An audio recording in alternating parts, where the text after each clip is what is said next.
Hi everyone, today I'm going to talk about regression models with interaction variables. And as a bonus, I'm going to throw in a little bit of code that can help you present your results in a tidier manner, as well as show how you can do point estimates of regression equations using R today.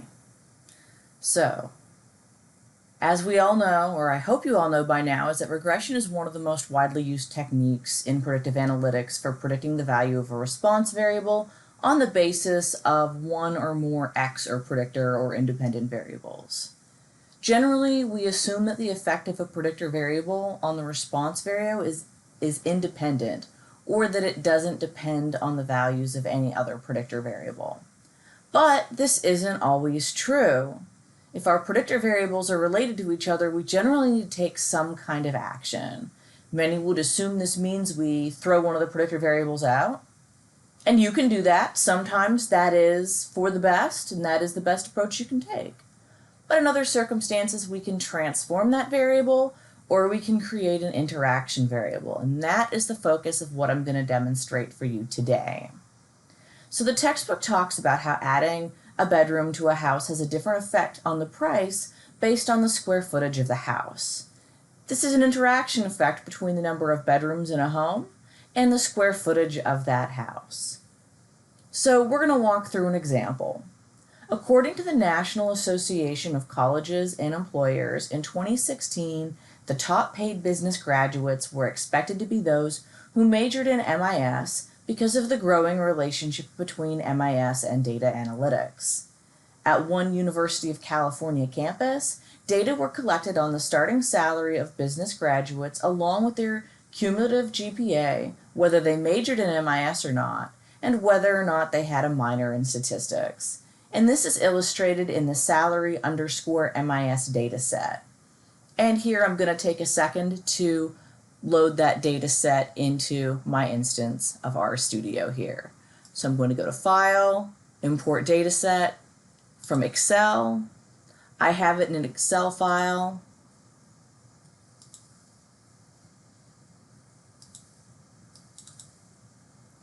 So this Excel file has a number of different data sets on different sheets. And by default, it's showing me the data on the very first sheet. But in this case, I very specifically want to look at the salary MIS dataset.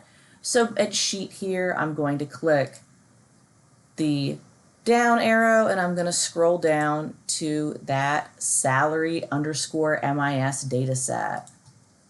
So now the data preview is different and it shows me the dataset that I'm specifically interested in.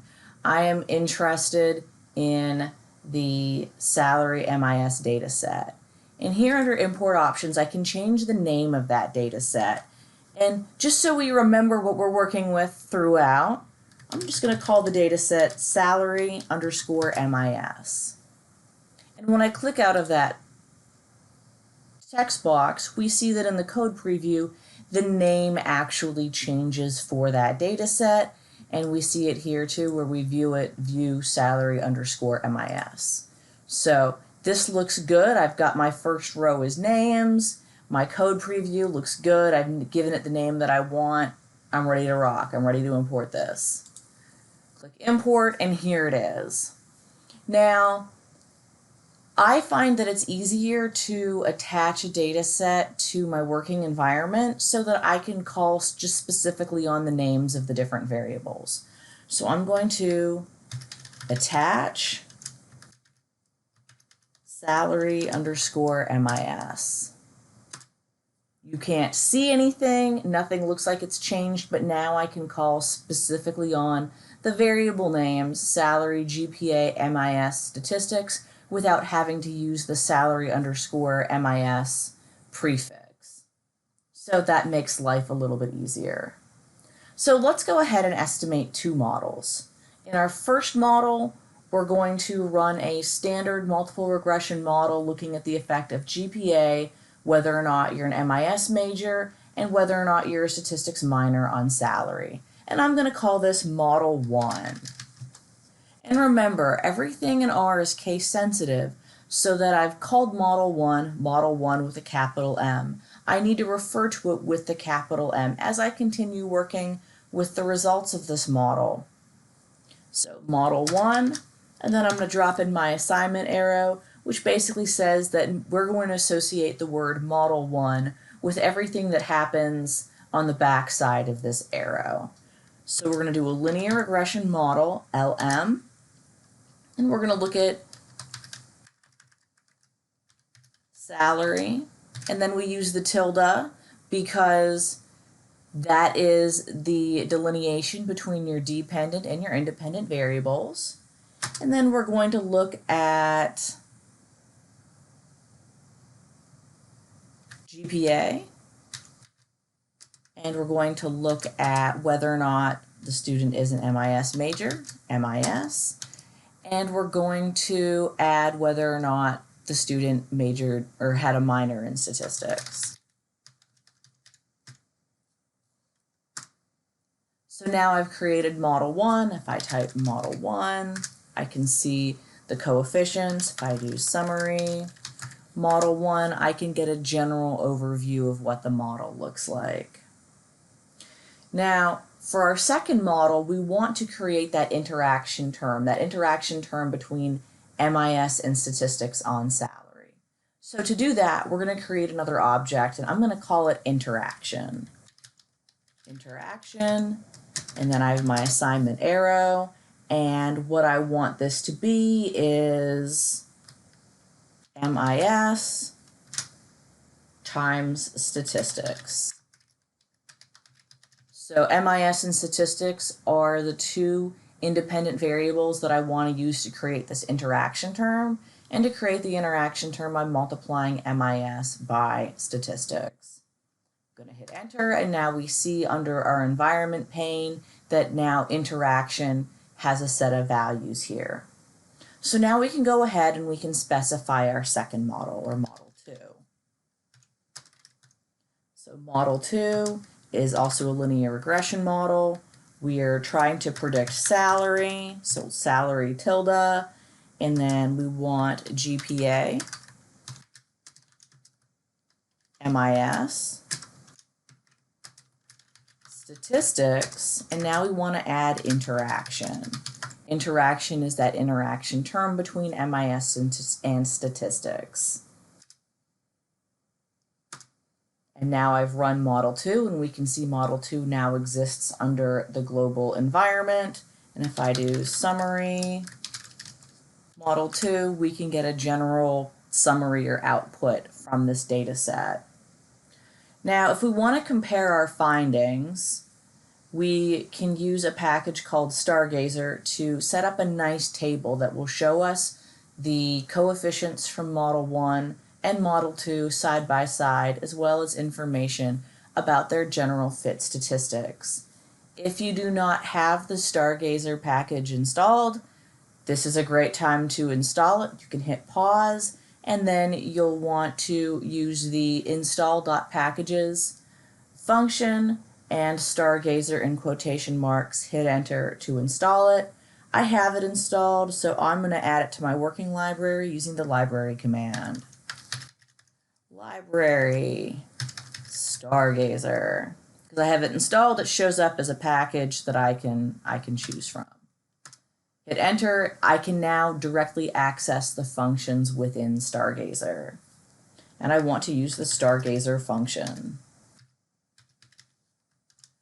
And I want to see the results of model 1 and model 2 side by side.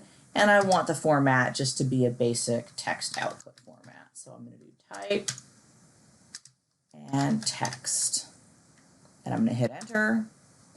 And here, and I'll extend the size of our console, here we can see the results of our model side by side. And we can see that the interaction term was used in model 2 and not in model 1, so we have a bit of a blank space there in model 1 because it wasn't included. We can see that both models have 120 observations. We can see that both R-squared and adjusted R-squared modestly improved with the interaction term. But we can see that both models are actually highly significant, as are all of the predictor variables in them. But we notice in the second model is that our coefficients for MIS and statistics are a little bit smaller. And that's because the combined effect of having both of these things, sort of that additive magnitude, is now partially represented in that interaction coefficient. So I would say you could modestly determine that the second model is just a little bit better than the first.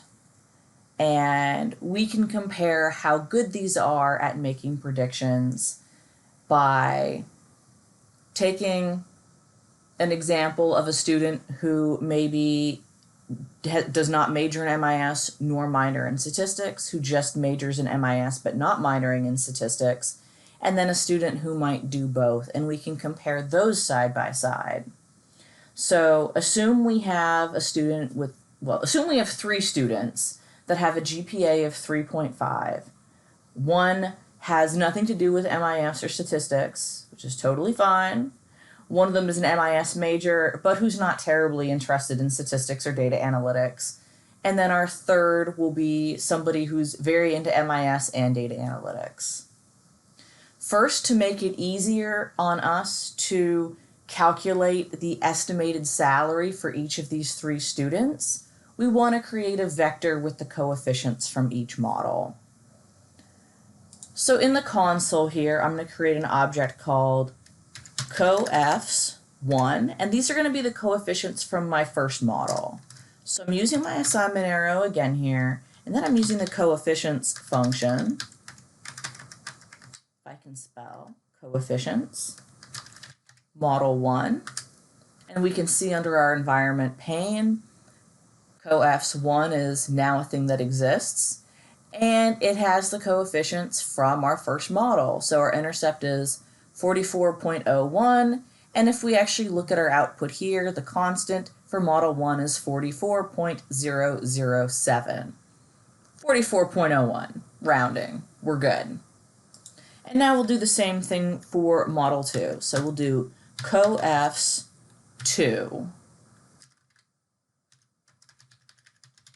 Coefficients, model 2.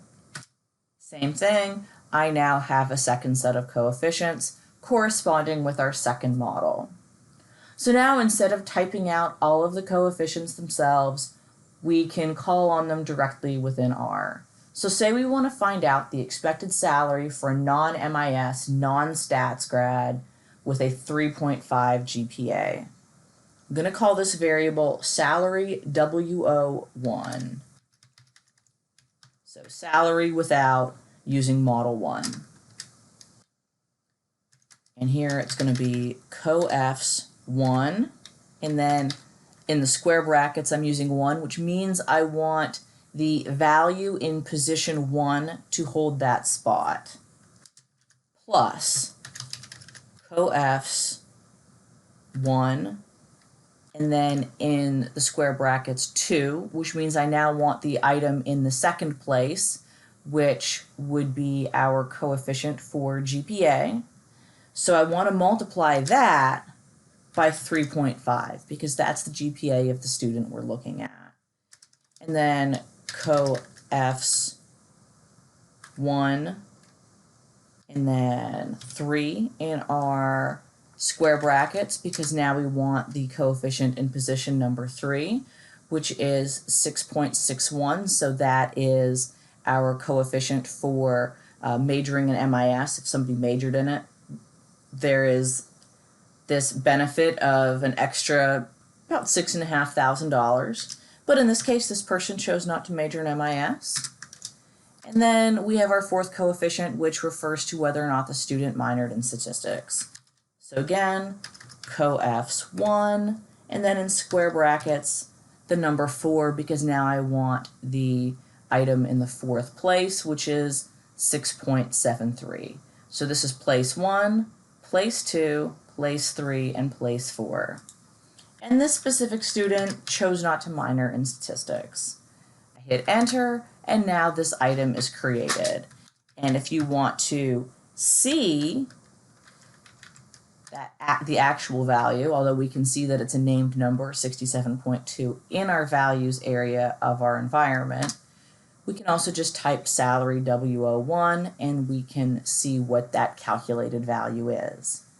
And then we can do the same thing for,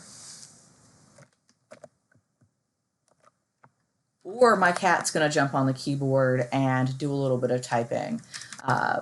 Or we can create, or we'll go on and now we'll calculate what it looks like for somebody who majors in MIS but does not do the minor in statistics or business data analytics. And we're going to call this variable salary WMIS1. So salary with MIS in the first model. So the only thing I need to change is that coef's 1 with 3. I now multiply that by 1 because we're looking at somebody who majored in MIS and has that 3.5 GPA. Hit enter, we see it created under values. Now I'm going to create one last value with this model. I'm going to hit the up arrow just so I can call on the code that I was using before. And I'm going to call this one salary MIS stat 1. And then the only thing I need to change is I need to add a 1 to our coefficient for statistics. Now hit enter, and now we've created that. So now we have our salary predictions for a student with a 3.5 GPA who does not major in MIS or minor in statistics, one student who only majors in MIS but not statistics or data analytics, and then a student who does the whole thing, majoring in MIS and minoring in statistics or business data analytics. So those are our predictions with our first model. Let's now create predictions using our second model, and then we'll see about comparing those side by side in a table. So the process is very, very similar for calculating the point estimates using the second model. In fact, I'm going to hit the up arrow a few times to go back to that salary W01. And I'm going to make this easy on myself and call this one salary W02 for model 2. And the coefficients are the same, except now I have a 5th coefficient. So now I want to add coefs 2, because now we're looking at the coefficients of model 2, and 5. But in this case, because 0 times 0 is 0, our value for that coefficient is 0. We also need to go through here and just quickly update the name of the coefficient variable that we're referring to. We want to now use the coefficients from our second model, so now instead of coefs 1, we're going to look at coefs 2. Hit enter, and we see now that I've created salary W02, and we see that it's a little bit different than salary W01. And we can see if that trend hangs on. So now we're going to go ahead and create that next value, which is our student who is an MIS major, but who doesn't minor in statistics or data analytics. So they are salary WMIS 2. And here I add for my third coefficient, instead of a 0, that is now a 1 because this student is an MIS student. However, we don't change the value for interaction term because they're still not a statistics minor, and anything multiplied by 0, well, it continues to be 0. So now I've created salary with MIS 2. And that one's a little bit interesting because while our model where the student was not an MIS major or a stat minor, the salary increased, now we actually see if you're just an MIS major, your salary prediction is not actually as high in the second model as it was in the first model. So now we are going to create a now we're going to go ahead and create a value for salary for a student who is both an MIS major and a statistics or data analytics minor. So here we're now going to create our salary MIS stat 2, and in this case we are now a statistics minor, so we can change our coefficient there to 1, and 1 times 1 is 1, so I can now also add a 1 to that 5th coefficient, which is our interaction term. This last guy here, 3.49, and I'll hit enter. And now I've created all of these different values, and we can kind of see and compare them in the environment pane. But it might be easier if we just made a table. And I'm sure many of you are now thinking that if we're going to make a table in R, the coding is about to get serious. And you might be right, but try to hang in there and follow along and try to create the table yourself with these different data points that we've created. So I want to create a matrix of the different predicted salary values, and I'm going to call it salaries. And we're going to create a matrix, and we're going to combine or collect the 6 values we just calculated. So we're going to do salary WO1, salary WO2, salary with MIS1, salary with MIS2, salary MIS stat 1, salary MIS stat 2, and we want this to be divided into 2 columns. So I'm going to use the term ncol, and that's equal to 2. The way that I entered in the data, I entered it in so I want salary WO1 and salary WO2 to be in the same row, and there's 2 of them, and then I want the next value, salary WMIS1, to be below salary WO1. So that's how I know I want to use 2 columns. I'm going to have 1 column for each model. So my number of columns is equal to 2, and I want by row to be true. So I've now created this matrix, and we can see here in our environment salaries, it's got this structure to it. It's not just a row of values. It actually has 2 dimensions to it as opposed to just 1. And when I create this table, I want the column names or call names of salaries. So we know we have 2 columns. I want them to be model 1 and model 2. I can have spaces in the name of these variables as long as I keep them in quotation marks. I'm going to hit enter. So now we also have column names is one of the items that has been created, and then we want to create our row names.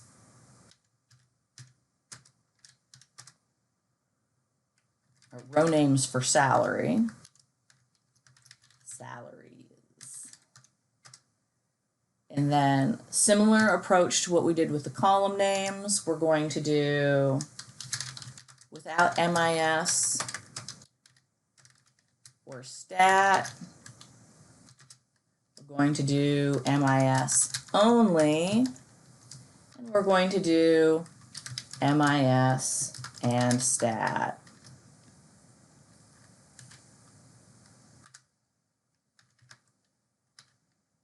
And now I want salaries to be stored as a table, so we're going to type in as table using this function. Salaries, I can spell correctly, there we go. I'm going to hit enter, and now I'm going to type in salaries, and we're going to see an awesome table. Yay! So what we see here are the different point estimates for a student with a 3.5 GPA who has neither MIS or statistics, MIS only, or MIS and statistics. And what we can see is that Model 2, if you have neither MIS nor statistics, does estimate a slightly higher anticipated salary. And for students with MIS and statistics, Model 2 also predicts a modestly higher salary of about 81 or almost $82,000 as opposed to 80,500, whereas MIS only actually has a higher value predicted in the first model as opposed to the second model. But don't panic. This model is specifically looking at MIS and MIS and data analytics majors. There are other factors that may positively influence salary, especially if you're not interested in or looking at MIS or business data analytics related positions. So that is how we work with interaction terms. That is how we can compare models in R. That's how we can develop point estimates for our regression models, and how we can build a simple table in R that can illustrate these results for us. And I already know that some of you are going to email me and tell me that it's easier to do it in Excel, but it doesn't hurt to have a backup plan just in case. Thanks for watching. Good luck on your assignments.